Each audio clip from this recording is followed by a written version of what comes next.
Hello students, welcome to Ishan classes. Dear students, मैं आ चुका हूँ एक और नई वीडियो के साथ। जैसे कि हम यहाँ पर देख सकते हो, यहाँ लिखा हुआ है NEP BSc first semester chemistry, fundamental of chemistry. Fundamental of chemistry क्या है ये मैं लास्ट वीडियो में बता चुका हूँ। इससे पहले की जो वीडियो है वो हमारी सिलेबस की वीडियो थी। BSc फर्स्ट सेमेस्टर केमिस्ट्री में क्या क्या सिलेबस, कितने कितने चैप्टर होने वाले हैं, वो सब कुछ डिस्कशन हम अपनी प्रीवियस वीडियो में कर चुके हैं। अगर आपको भी वो वीडियो देखनी है तो वीडियो के डिस्क्रिप्शन में आपको उस वीडियो का लिंक मिल जाएगा, तो उस वीडियो को भी आप ज़रूर देखें और उस वीडियो को देखने के बाद ही इस वीडियो को देखें। ठीक है, तो आज से हम अपनी BSc की क्लासेज शुरू कर रहे हैं। ठीक है, अगर आपको भी हमारे चैनल से BSc पढ़नी है, वो भी बिल्कुल फ्री में। केमिस्ट्री शुरू कर रहे हैं फिलहाल, तो मैथ और फिजिक्स भी जल्द से जल्द शुरू करेंगे। अगर आप कमेंट सेक्शन में कमेंट करेंगे तो मैथ और फिजिक्स भी आपको फ्री ऑफ कॉस्ट मिल जाएंगी, आपसे कोई पैसा नहीं लिया जाएगा। और अगर आप कहोगे तो मैं आपको नोट्स भी फ्री में प्रोवाइड करा दूंगा। ठीक है स्टूडेंट, बुक का नाम है फंडामेंटल ऑफ केमिस्ट्री और चैप्टर का नाम है molecular polarity and weak chemical forces और टॉपिक का नाम है electronic theory of valency. Lecture 1 है। वीडियो शुरू करने से पहले छोटी सी रिक्वेस्ट, अगर आपने चैनल सब्सक्राइब नहीं किया तो चैनल को अभी के अभी सब्सक्राइब कर लें, जिससे कि आने वाली हर एक वीडियो का नोटिफिकेशन आपके पास सबसे पहले पहुंचे। स्टूडेंट्स, हम आ चुके हैं अपनी नोटबुक पर। यहाँ पर आप देख सकते हो, यहाँ लिखा हुआ है chapter 1 molecular polarity and weak chemical forces. ठीक है, और इस चैप्टर का जो हिंदी में नाम है वो है आणविक ध्रुवत्व तथा दुर्बल रासायनिक बल, ये इसका हिंदी में नाम है। तो ये जो लेक्चर है ये हिंदी वाला लेक्चर है। कौन सा लेक्चर है ये? हिंदी वाला। तो इस लेक्चर को हम शुरू करते हैं, पेशेंस बनाए रखना। आज हम शुरुआत कर रहे हैं BSc फर्स्ट सेमेस्टर केमिस्ट्री के चैप्टर फर्स्ट की। ठीक है, किसका है ये? BSc फर्स्ट सेमेस्टर है ये, BSc फर्स्ट सेम केमिस्ट्री की ये फर्स्ट वीडियो है। इस वीडियो के द्वारा मैं फर्स्ट लेक्चर आपको प्रोवाइड करने जा रहा हूं। ये लेक्चर फर्स्ट है। ईशान क्लासेस वीडियो कह लीजिए चाहे लेक्चर कह लीजिए। तो फर्स्ट हेडिंग जो है इस चैप्टर की वो है संयोजकता का इलेक्ट्रॉनिक सिद्धांत। क्या है फर्स्ट हेडिंग? संयोजकता का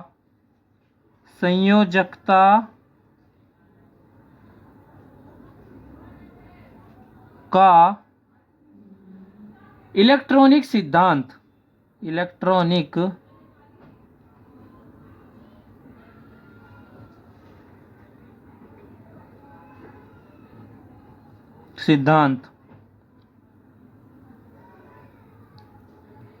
इंग्लिश भी मैं आपको साथ साथ बताता रहूंगा। संयोजकता का इलेक्ट्रॉनिक सिद्धांत, और इसको इंग्लिश में क्या कहते हैं? इंग्लिश में इसको कहते हैं इलेक्ट्रॉनिक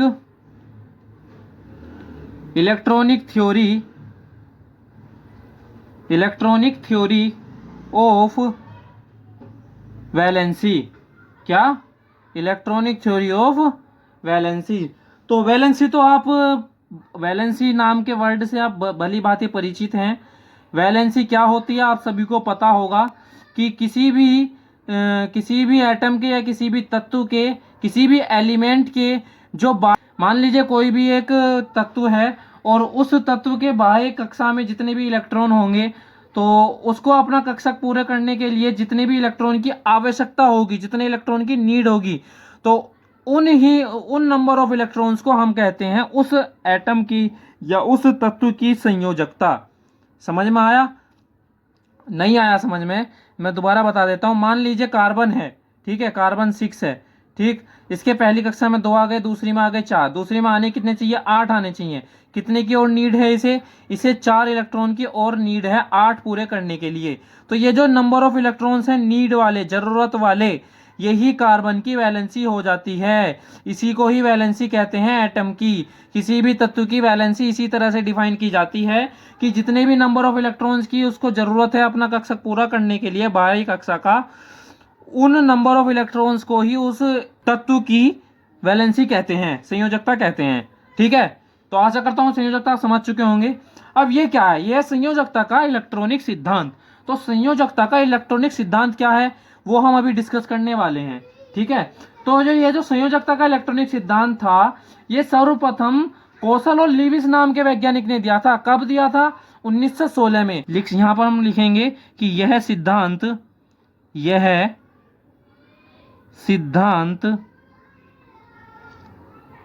यह सिद्धांत सर्वप्रथम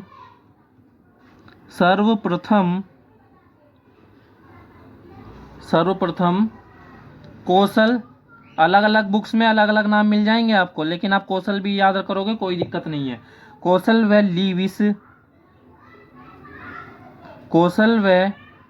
लीविस ने सन कब दिया था, ये तो हमें पता है कि दिया था, लेकिन कब दिया था? सन 1916 ईस्वी में। 1916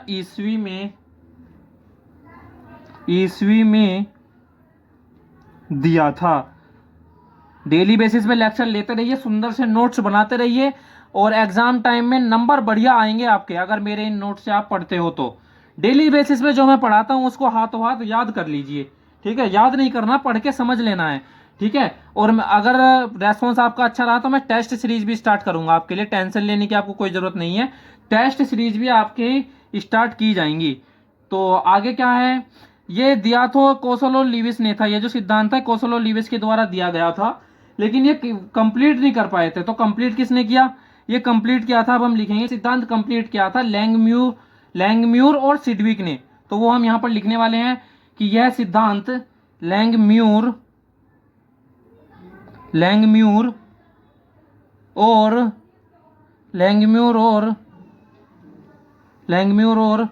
दिखाई दे रहा है आपको? हाँ दिखाई दे रहा है।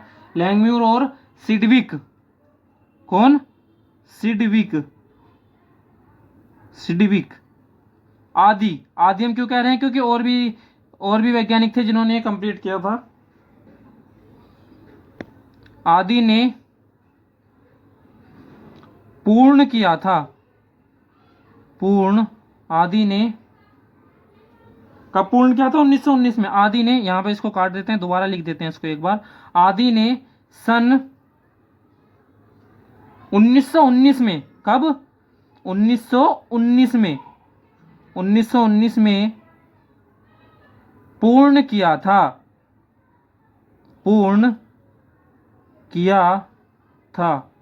दिया किसने था? ये सिद्धांत सर्वप्रथम कौशल व लीविस ने दिया था, ठीक है? और कब दिया था? सन 1916 ईस्वी में। अब ये सिद्धांत कौशल और लीविस ने दे तो दिया, लेकिन कंप्लीट नहीं कर पाए वो। तो कंप्लीट किसने किया?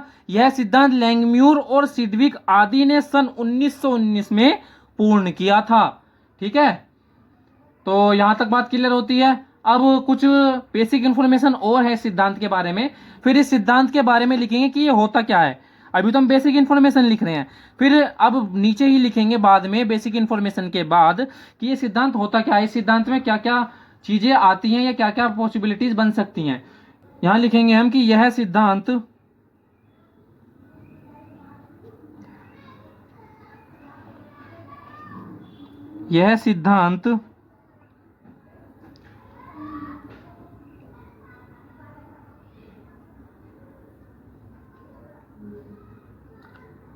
परमाणु के इलेक्ट्रॉनिक विन्यास पर आधारित है। परमाणु के इलेक्ट्रॉनिक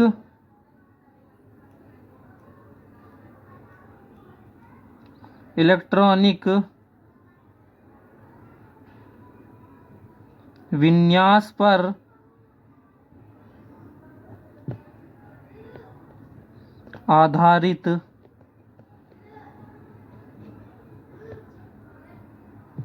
आधारित है, ठीक है? यहां तक क्लियर? ठीक जी, आगे लिखते हैं। अब ये तो होगी इसकी बेसिक इंफॉर्मेशन। अब जो इसके जो पॉइंट्स हैं वो अब हम लिखेंगे, ठीक है? जिसके बिंदु निम्नलिखित हैं, इसके मुख्य बिंदु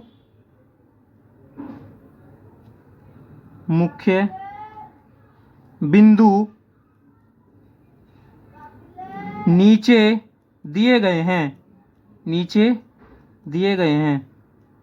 तो आपको कमेंट सेक्शन में लिखना है कि आप मैं साथ साथ लिखा करूं या फिर पहले लिख लिया करूं, जिससे कि टाइम बच जाए। ये बात बताना आपके साथ साथ लिखना आपको पसंद है या फिर पहले लिख लिया करूं। ओके, तो नीचे दिए गए हैं इसके पॉइंट। जो फर्स्ट पॉइंट क्या है इसका? फर्स्ट पॉइंट लिखते हैं हम यहां पर। पॉइंट फर्स्ट, इनर्ट गैसेस के आउटर मोस्ट ऑर्बिट कंप्लीट होते हैं। क्या लिखा है हमने, क्या है फर्स्ट पॉइंट में कि इनर्ट, इनर्ट समझ रहे हो ना, अकिरणीय गैसें। हिंदी में लिखूं क्या इसको भी, हिंदी में लिखूं? अरे इनर्ट गैसेस तो समझ ही जाओगे यार, अभी तुम बीएससी में आ गए हो। इनर्ट गैसेस, इनर्ट गैसेस के आउटर, आउटर मतलब बाहर वाली, आउटर मोस्ट ऑर्बिट, बाह्य कक्षा जो होती है, outer most orbit, outer most orbit पूर्ण होते हैं। ये तो हमें सबको पता ही है कि इनर्ट गैसेस के आउटर मोस्ट ऑर्बिट के में जो इलेक्ट्रॉन की संख्या होती है वो कंप्लीट होती है, इसी वजह से ये किसी से रिएक्शन नहीं करते, इसीलिए इनको अकिरणीय गैसें बोलते हैं। ठीक है, ये यहाँ पर लिख रहा हूँ मैं, ये आउटर मोस्ट का साइन है, और आउटर मोस्ट में 8 इलेक्ट्रॉन कंप्लीट होंगे। और एक अपवाद होता है इसका, जो हीलियम होता है, हीलियम के लिए जो आउटर मोस्ट इलेक्ट्रॉन होते हैं वो होते हैं 2, हाइड्रोजन हीलियम दूसरे नंबर पे आता है ना, तो फर्स्ट कक्षा में ही उसके जो इलेक्ट्रॉन है 2 कंप्लीट हो जाते हैं, इसीलिए हीलियम भी एक अकिरणीय गैस है, इनर्ट गैस है। ठीक है, यहाँ पर लिख सकते हो, आगे लिखेंगे हम, जो एक स्टेबल, जो एक स्टेबल या स्थायी कह सकते हो, स्टेबल, स्टेबल इलेक्ट्रॉनिक कॉन्फ़िगरेशन है, स्टेबल इलेक्ट्रॉनिक, इसको अगर आप हिंदी में लिखो तो ऐसे लिखोगे, जो एक स्थायी इलेक्ट्रॉनिक विन्यास है। हिंदी में लिख दूं, एक मिनट, इलेक्ट्रॉनिक कॉन्फ़िगरेशन, मैं पहले इसको पूरा इंग्लिश में लिख देता हूँ फिर हिंदी में लिखूंगा। कॉन्फ़िगरेशन, कॉन्फ़िगरेशन है। ठीक है, मैं यहाँ पर हिंदी में लिख रहा हूँ, जो एक स्थायी, स्थायी, स्थायी इलेक्ट्रॉनिक विन्यास है, इलेक्ट्रॉनिक, इलेक्ट्रॉनिक विन्यास, इलेक्ट्रॉनिक विन्यास है। ठीक है, इलेक्ट्रॉनिक विन्यास है, इसलिए इनर्ट गैस कोई केमिकल रिएक्शन नहीं दिखाती है, ये हमें पता ही है, ये बहुत बेसिक सा है, इसीलिए मैंने बिल्कुल स्टार्टिंग से शुरुआत की है। और इस तरह का क्वेश्चन एग्जाम में कई बार पूछा भी गया है और आ जाता है कि संयोजकता का इलेक्ट्रॉनिक सिद्धांत क्या है, ये पूरा क्वेश्चन आ जाता है, संयोजकता का इलेक्ट्रॉनिक सिद्धांत समझाइए। और ये जो है ना शॉर्ट क्वेश्चन में आता है, या फिर कभी कभी लॉन्ग में भी पूछ लिया जाता है। अगर लॉन्ग में आता है तो बना बना करके खूब बड़ा करके लिख डालो, और अगर शॉर्ट में आता है तो फिर आपको ये 7.5 नंबर में या फिर सीधा 15 नंबर में मिलेगा। शॉर्ट में आता है तो शॉर्ट के हिसाब से लिखो। ठीक है, एक आइडिया कर लो बस कि हमें क्या लिखना है। इसलिए इनर्ट गैस कोई, मतलब अकेले गैस से कोई भी अभिक्रिया, रासायनिक अभिक्रिया, कोई भी रासायनिक, रासायनिक, अब मैं इधर लिख देता हूं, यहां पर लिखते हैं, कोई भी रासायनिक अभिक्रिया, रासायनिक अभिक्रिया नहीं दिखाती या नहीं करती, कुछ भी लिख सकते हो। ठीक है, ये हो गया फर्स्ट पॉइंट क्लियर। ठीक है, अब हम नेक्स्ट पॉइंट देखते हैं। नेक्स्ट पॉइंट क्या है इसका, आप जो है ना इनर्ट गैसेस को अकिरणीय गैसें भी कह सकते हो, है ना, तो आप इनर्ट लिख लो चाहे अकिरणीय लिख लो, वो एक ही बात है। मैं इनर्ट गैसेस लिख रहा हूं। ठीक है, यहाँ लिखता हूं मैं, नेक्स्ट पॉइंट है, इनर्ट गैसेस के अतिरिक्त, इनर्ट गैसेस के अतिरिक्त, इनर्ट गैसेस के अतिरिक्त, इनर्ट गैसेस के अतिरिक्त शेष सभी, क्या, शेष सभी, इसको मैं कॉपी को थोड़ा इधर कर लेता हूं, इनर्ट गैसेस के अतिरिक्त शेष सभी एलिमेंट्स के, एलिमेंट क्या, तो तत्व क्या, तो शेष सभी तत्वों के, शेष सभी तत्वों के आउटर मोस्ट ऑर्बिट, मतलब बाह्य कक्षा, तत्वों के बाह्य कक्षा तत्वों के बाह्य कक्षाएं या बाह्य कक्षा कह सकते हो, बाह्य कक्षा अपूर्ण मतलब इनकम्प्लीट, अपूर्ण होते हैं। क्या समझे आप इस पॉइंट से? यहाँ तक जो मैंने लिखा इससे आप क्या समझे हो? यहाँ लिखा हुआ है कि इनर्ट गैसेस के अतिरिक्त शेष सभी तत्वों के बाह्य कक्षा अपूर्ण होते हैं, मतलब इनकम्प्लीट। इनर्ट गैसेस के तो कंप्लीट होंगे, लेकिन जो इनर्ट गैसेस के अलावा और जो गैसेस हैं उन सभी के जो बाह्य कक्षा होती है वो इनकम्प्लीट होती है, तभी तो वो रिएक्शन करती हैं। जब उनकी बाह्य कक्षा इनकम्प्लीट है तभी तो वो साझेदारी करेंगी इलेक्ट्रॉन की, किसी को इलेक्ट्रॉन देंगी, किसी से इलेक्ट्रॉन्स लेंगी, है ना, या फिर दोनों ही एक दूसरे को लेना देना कर देंगे। अगर किसी पे एक्स्ट्रा है तो वो दूसरे को प्रदान कर देगा, दान कर देगा। ठीक है, ये होता है कि इनर्ट गैसेस जो होती हैं वो तो रिएक्शन नहीं करती, क्योंकि उनकी बाह्य कक्षा का जो इलेक्ट्रॉन है वो कंप्लीट होते हैं। लेकिन इनर्ट गैसेस के अलावा जो और गैसेस होती हैं उनके इलेक्ट्रॉन्स इनकम्प्लीट होते हैं बाह्य कक्षाओं में, इसीलिए ही वो रिएक्शन दिखाती हैं। ठीक है, आगे लिखते हैं यहां पर हम, इसीलिए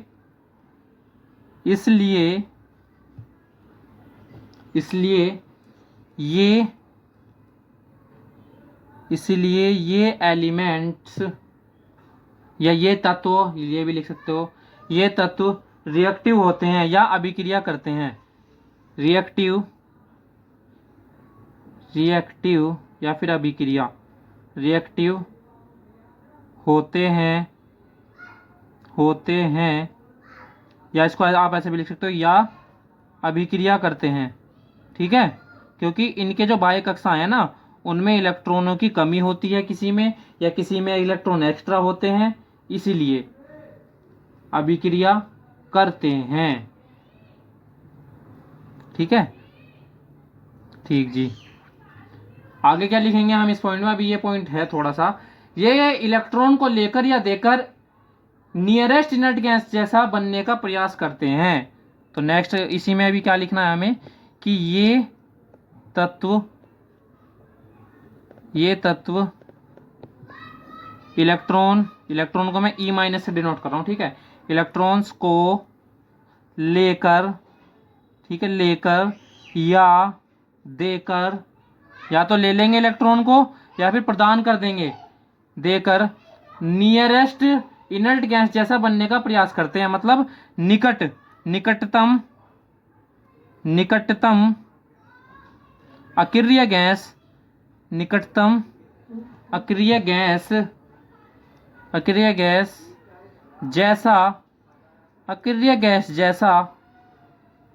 बनने का प्रयास करते हैं। अक्रिय गैस जैसा बनने का प्रयास कोशिश करते हैं, प्रयास करते हैं।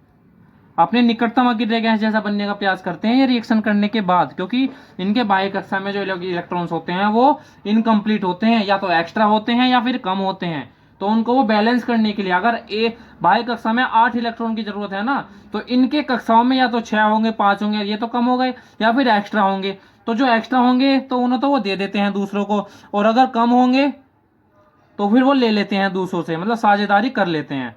ठीक है, नेक्स्ट पॉइंट है हमारा, नेक्स्ट पॉइंट लिखते हैं यहाँ पर हम, दिख रहा है ना आपको, ये देख लीजिए, स्क्रीनशॉट ले लीजिए, नोट्स बनाते चलिए साथों साथ।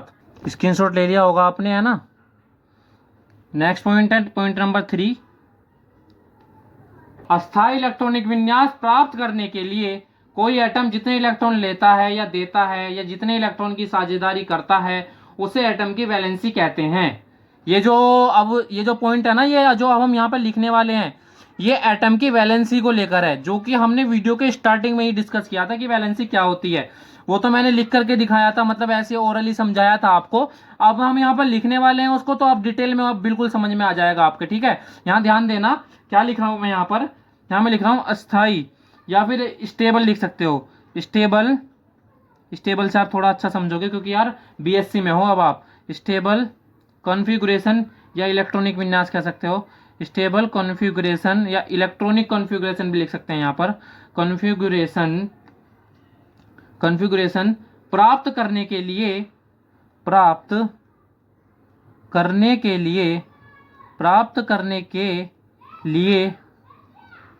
ठीक है, प्राप्त करने के लिए कोई परमाणु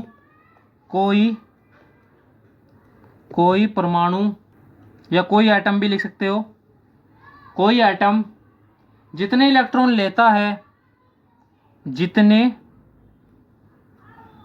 सीधा कर लेता हूं 1 मिनट, जितने इलेक्ट्रॉन लेता है या देता है किसी दूसरे एटम को, या किसी दूसरे एटम से लेता है या किसी दूसरे एटम से लेता है इलेक्ट्रॉन्स, देता है, या जितने इलेक्ट्रॉन्स की साझेदारी करता है। क्या करता है? साझेदारी करता है। साझेदारी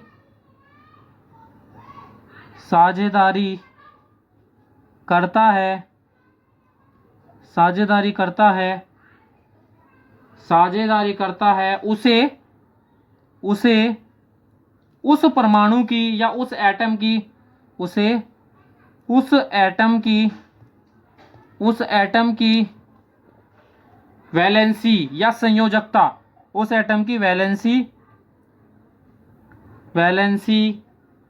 या संयोजकता कहते हैं। आई होप अब आप समझ चुके होंगे कि संयोजकता क्या होती है। ठीक है, तो पढ़ते रहिए, आगे बढ़ते रहिए। और यहाँ पर लिखा हुआ है, अभी और भी है थोड़ा सा इसमें, वैलेंसी कहते हैं। यह वैलेंसी लिखेंगे आगे, यह वैलेंसी। वीडियो अगर आपको समझ में आ रही हो और वीडियो पसंद आ रही हो तो लाइक जरूर करें और चैनल सब्सक्राइब जरूर करें, क्योंकि केमिस्ट्री का सिलेबस इस बार तो कर ही देंगे पूरा, बिल्कुल बीच में नहीं छोड़ेंगे आपको। केमिस्ट्री का सिलेबस कंप्लीट किया जाएगा। और केमिस्ट्री का क्या, अगर आप कहोगे ना, कमेंट करोगे, तो मैथमेटिक्स भी जल्दी शुरू करूंगा मैं, मैथ और फिजिक्स भी, हिंदी और इंग्लिश दोनों लैंग्वेज में। क्या लिखा हुआ है? यह वैलेंसी, ये जो NE मैंने लिखा है ना, इसका मतलब है बाह्य कक्षा।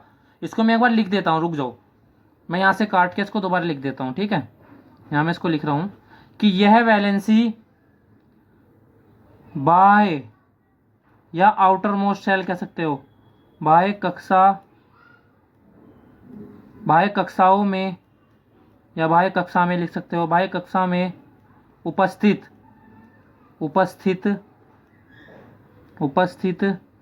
इलेक्ट्रॉन्स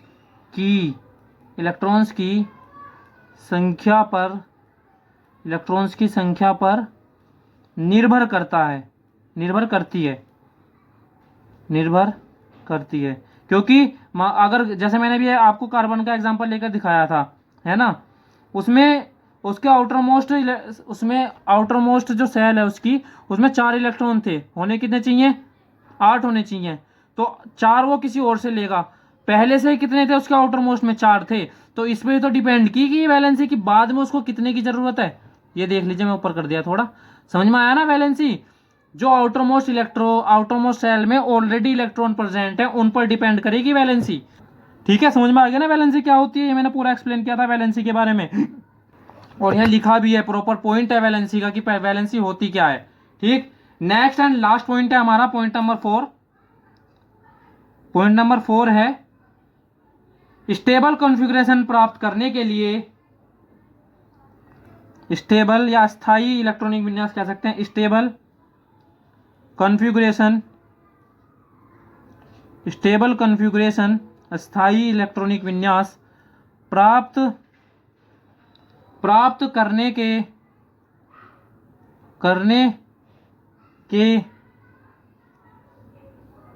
3, कितने मेथड है? 3। स्थायी कॉन्फ़िगरेशन प्राप्त करने के लिए 3 मेथड हैं। वो क्या क्या मेथड हैं? 3 विधियां हैं, 3 रास्ते हैं, रास्ते लिख दे रहा हूं मैं। ठीक है, 3 रास्ते हैं, 3 सॉल्यूशन है, 3 मेथड है, कुछ भी लिख सकते हो आप।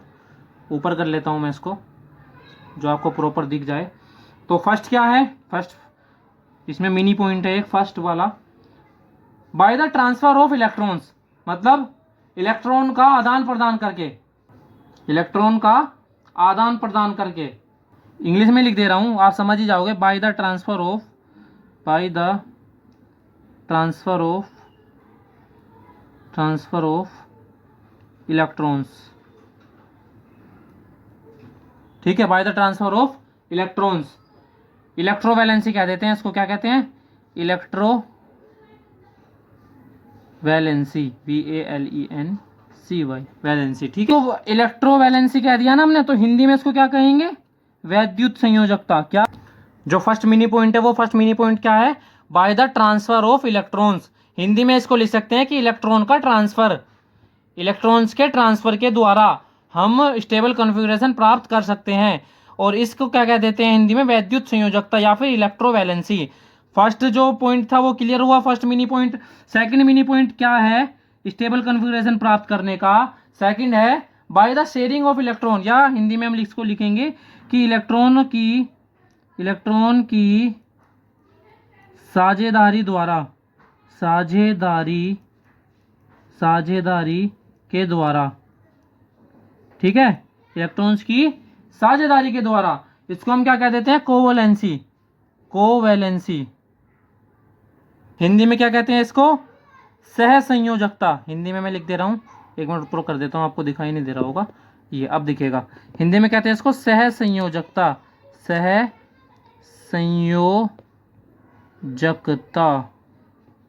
सहसंयोजकता। ठीक है, ये हो गया सेकंड मिनी पॉइंट। अब थर्ड मिनी पॉइंट क्या है, स्टेबल कॉन्फ़िगरेशन प्राप्त करने का। थर्ड है आपका by the one sided sharing of electron.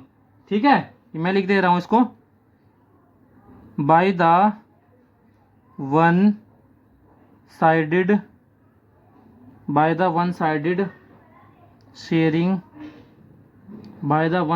Sharing of electrons. क्या कहते हैं इसको, इसको कहते हैं हम कोऑर्डिनेट वैलेंसी। क्या, कोऑर्डिनेट वैलेंसी। हिंदी में क्या कहेंगे इसको, अभी लिखते हैं, कोऑर्डिनेट वैलेंसी। हिंदी में कहेंगे इसको उपसहसंयोजकता। क्या, उपसहसंयोजकता। तो यहाँ पर हमारा ये लेक्चर होता है समाप्त।